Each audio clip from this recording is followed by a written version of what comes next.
Good morning, gamers! So, happy holidays or Christmas, I don't know, Hanukkah.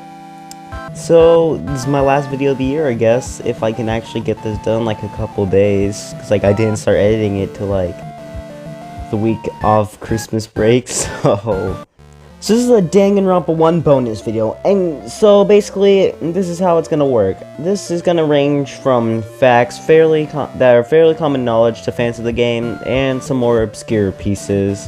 So without further ado, whoop-de-doo, let's get to it.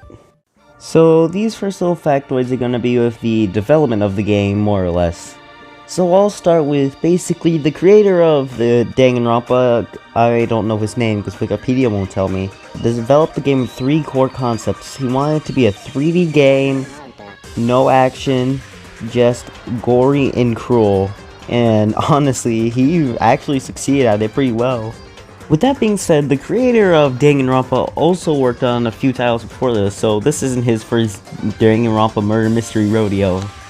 So he worked on Kind of Blue, and he also worked on a game for the DS called Detective Conan, which is also another detective story, just like the Jake whatever series, I already forgot it, and Danganronpa. So yeah, it looks like he's already succeeded at 2 previous games, and I feel like he's mastered the murder mystery genre.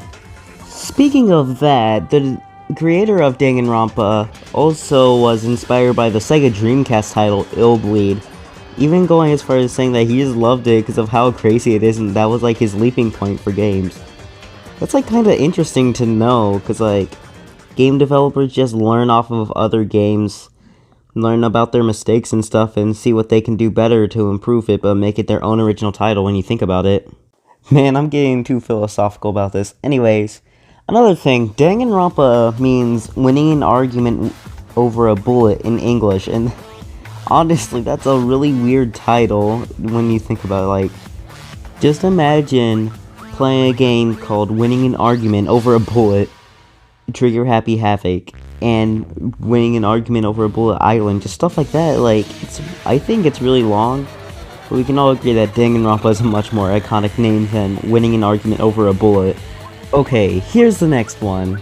So, Monokuma is obviously the fan favorite character out of every character in Danganronpa, and that's because even the creator himself said that he likes making evil. What the heck is an evil? Alexa, what is an evil? Evil, in a general sense. The creator loves making evil, lovable characters. There, I said it without messing up. Take that, Alexa. So anyways, wait, no, turn off. Basically, what he says that he'd rather make a character bully himself than just bully others than be a one-note character. And I feel like most studios should take notes of that, which is kind of why Monokuma is such a lovable villain. Monomi, on the other hand, no. Just add me to the list already. She's mostly just a one-note character that just has no personality except to whine and cry. It's just they could have done more with her character. Anyways, I'm getting way too distracted. Let's go back to the facts. Oh, this fact kinda explains a lot about the first death in the game. So the reason Mizuno and Leon die first is because they used Mizuno and Leon as a basis to what the characters should look like. But then the developers just got tired of looking at them and just decided to kill them off. And that's just imagine being that hated that even the developers want to kill you off first. Now, this fact relates to the bad ending of Danganronpa, so some of you guys may be wondering, hey, why is Toko dead? Well, apparently the creators said that she has exploded for some reason.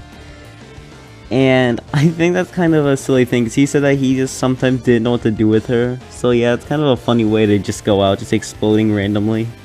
Dang, when you think about it, she almost went out the same way as Mizuno and Leon. This one's an interesting factoid. So, for those of you who know what the Danganronpa beta is and know that's a better title than Winning a Fight Over a Bullet, it's called Distrust. And it basically takes place in this post-apocalyptic world. And I kinda really wish that this was actually the full game. But then again, we kinda did get it with the form of Ultra Despair Girls. And that's actually a pretty good game. And considered one of the best Danganronpa games. So yeah, I'm not complaining. Sadly, Ultra Despair Girls wasn't as dark as this post-apocalyptic one, and this one's actually pretty cool. It has a lot more darker atmosphere, a darker setting, a lot more gruesome deaths, even with a severed head or something. And I really wish this was like an actual like Danganronpa game. It doesn't have to be a real one, it could just be a spin-off. It even has its own trust and distrust system. Man, this is actually really interesting. I gotta make a video for this someday. This is a really interesting concept, and it's kind of sad that we never got to see this used, and like no other game has done this before. And a lot of the characters look a lot different from their actual final designs. And you guys want nightmares tonight? Blam. You can thank me later. Just the fact that this was considered for one of the final designs of Monokuma is just kind of weird, but Japan has some weird stuff. So now let's talk about one of Danganronpa's most iconic things, the blood. Most Danganronpa fans know that the blood is pink, and they're always asking, why? Well, here's a trick only us Texans know. Basically, the creators said that the blood was pink to fit a psychopop art style instead of for censorship. Well, we know that was a lie because in the beta, they used real blood. So I'm pretty sure he just did it for censorship, because if so, they probably would have done it in the beta too.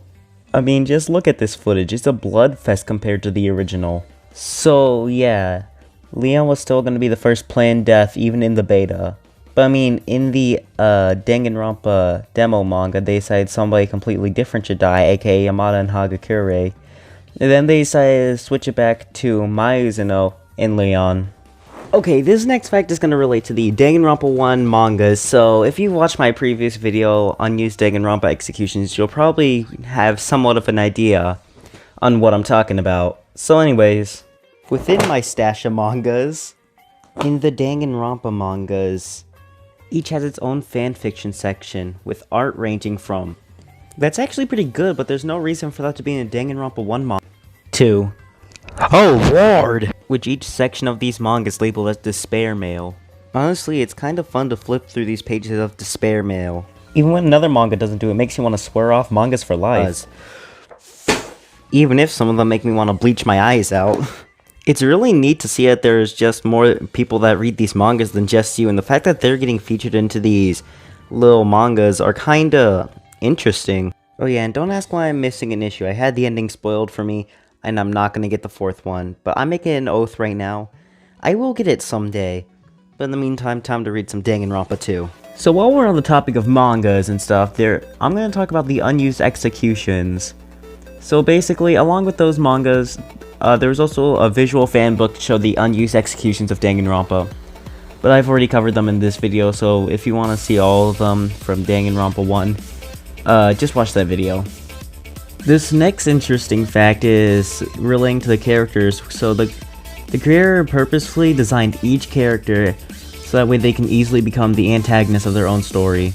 And now, I haven't seen anything from Danganronpa V3. It did happen in Danganronpa 2 with Nagito, but it's debatable whether he is the main character of Danganronpa 2 or not. And now, finally, the last fact. Did you know there was a way to beat the game with all 16 students surviving? It's not actually in the game, but they describe it briefly on the back of a Danganronpa 3 box, and the script isn't completely localized. So basically, Monokuma tells them that there is a way to escape without entering the killing game, and that he is only interested in ultimate students. They didn't have to give up their talent if they want to escape, so they all agree. Then it turns to Neigi waking up from a dream, describing a vague dream of a robotic teddy bear telling them to kill each other. Honestly, I wish this was in the game. So I'm gonna have to end the video here before it gets way too long to the point where nobody watches it. So anyways, yeah, if you enjoyed the video, subscribe. If you didn't enjoy the video, subscribe. Anyways, I'll see you all later.